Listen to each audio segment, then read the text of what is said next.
حضرت عبداللہ بن عمرو بن العاص رضی اللہ عنہ سے روایت ہے کہ رسول اللہ صلی اللہ علیہ وسلم حجۃ الوداع میں منا مقام میں لوگوں کے لیے ٹھہرے تاکہ وہ آپ سے جو پوچھنا چاہیں پوچھ لیں۔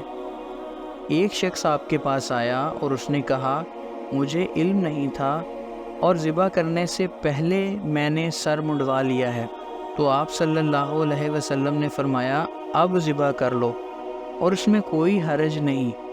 اس کے بعد ایک اور شخص آپ کے پاس آیا اور کہنے لگا، مجھے علم نہ تھا، میں نے کنکریاں پھینکنے سے پہلے ہی ذبح کر لیا ہے۔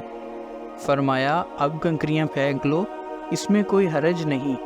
ایسا ہی نبی کریم صلی اللہ علیہ وسلم سے کوئی بھی ایسی بات نہیں پوچھی گئی جو آگے پیچھے کی گئی تھی، مگر آپ نے فرمایا، اب کر لو اور اس میں کوئی حرج نہیں۔